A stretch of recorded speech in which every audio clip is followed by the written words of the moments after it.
Billionaires are quietly building luxury bunkers in New Zealand like it's their personal escape hatch. Why that tiny remote country? Whatever they know, it's enough to make them prepare for the worst. When I first heard that Silicon Valley's elite were snapping up land in New Zealand, I thought it was just another billionaire hobby. You know, like collecting yachts or investing in space rockets. But the more I looked into it, the stranger it got. In 2017, Douglas Rushkoff, a media theorist and author, was invited to speak at a private resort. He expected to talk about the future of technology and society. Instead, he found himself in a room with 5 powerful tech executives who grilled him about how to survive a global collapse. Their biggest concern? Where to go, Alaska or New Zealand? This wasn't idle chatter over a glass of wine. These men were seriously planning their escape routes from what they believed was an inevitable societal breakdown. They weren't just buying land. They were building fortified bunkers, complete with pools, artificial sunlight, and supplies to last years. It made me wonder, what are they seeing that the rest of us don't? New Zealand has always been a travel dream. Mountains, lakes, friendly people, and that epic Lord of the Rings scenery. But for the ultra-rich, it's become something else entirely, a survival fortress. So why New Zealand? Let me start with stability. According to the World Bank's 2023 data, New Zealand scored 1.36 in political stability, well above the global average. In a world where governments often teeter on the edge, New Zealand stands out as a rare, stable haven. Then there's the geography. It's isolated, far from major continents, global conflict zones, and nuclear targets. Its remoteness makes it naturally shielded from a lot of potential chaos in a global disaster. On top of that, the climate is mild year-round, and the country has enough farmland to sustain its population. So when billionaires eye New Zealand, they're not just thinking about the scenic beauty, they're seeing a strategic safe zone, a place to ride out whatever global storm they expect is coming. Every time you dig into the world of billionaire bunkers, one name keeps popping up: Peter Thiel. Yes, that Peter Thiel, the PayPal co-founder, early Facebook investor, and tech heavyweight. Thiel isn't just amassing financial assets. He's also preparing a very physical end-of-the-world retreat. Back in 2015, Thiel dropped around $13.5 million on a sprawling 477-acre estate on New Zealand's South Island. And this wasn't just a vacation cabin. His vision was a 10-bedroom architectural masterpiece designed by the same firm behind Tokyo's Olympic Stadium. Each room was supposed to offer uninterrupted views of Lake Wanaka and the Southern Alps. Sounds peaceful, right? Maybe too peaceful. But this wasn't a simple luxury lodge. The plans included a spa, a meditation pod, a private theater lounge, and the entire structure was designed to blend seamlessly into the landscape, hugging the earth like a secret bunker. Then came the twist. In 2022, the Queenstown Lakes District Council shot down his plans. Why?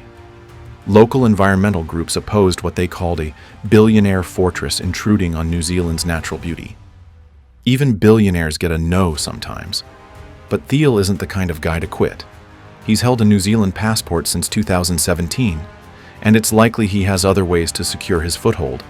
What stands out isn't just the property itself, it's the intent behind it. People don't design fortress-like estates with meditation pods just for the vibes.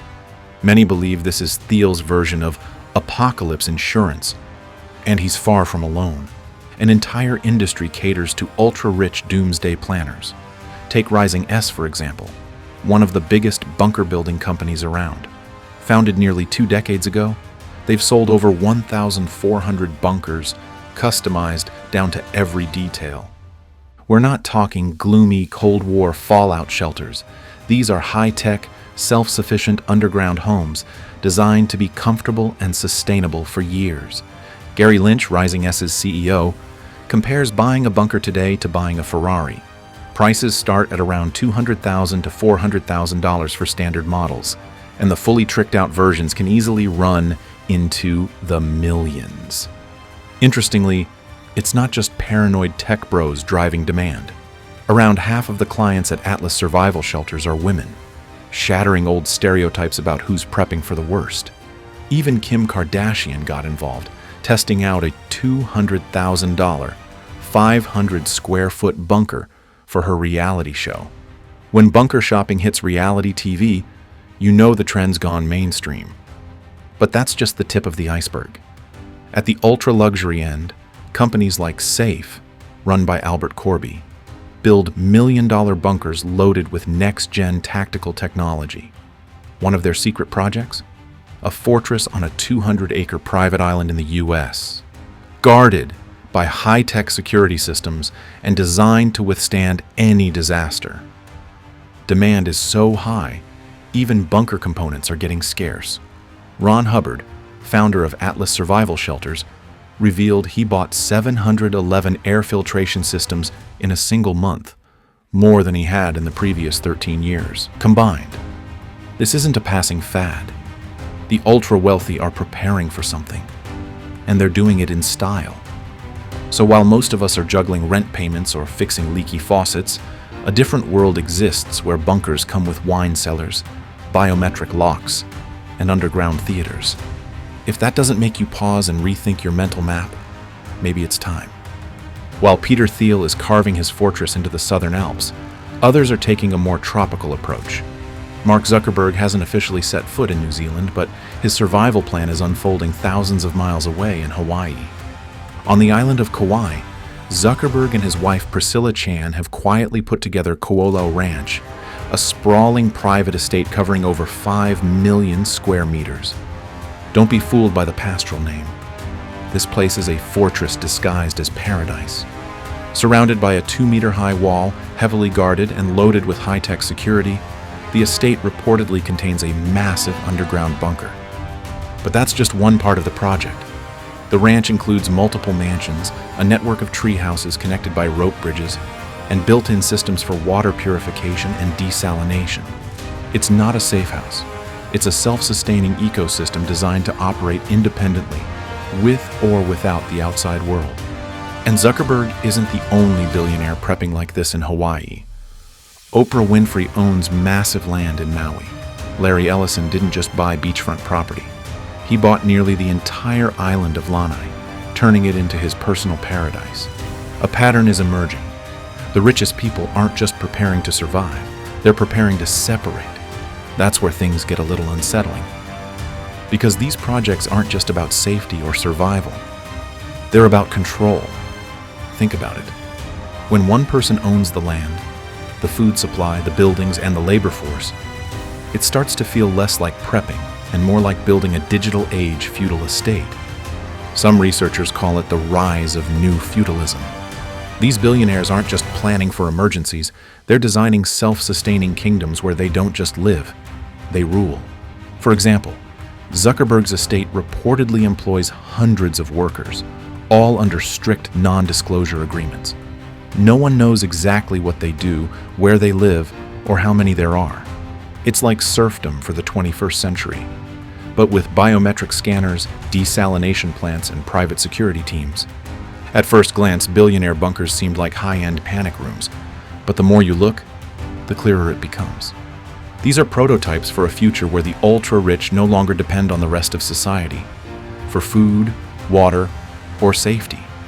They're planning not just to survive the collapse, but to outlast it, untouched. Now, imagine living in a place of incredible natural beauty, only to realize it's slowly turning into someone else's apocalypse backup plan. That's the complicated reality for locals in places like New Zealand and Hawaii. On paper, billionaires investing millions in property seems like a win. When Thiel bought his estate, it reportedly brought 24 million New Zealand dollars into the local economy. For a country with just 5 million people, foreign investment on that scale is significant. But beneath the headlines, the story isn't so simple. Long-time residents face soaring land prices, pushing them out of neighborhoods they've called home for generations. In some cases, entire communities are being displaced. This is especially painful in places with indigenous populations, like the Maori in New Zealand and native Hawaiians in Hawaii.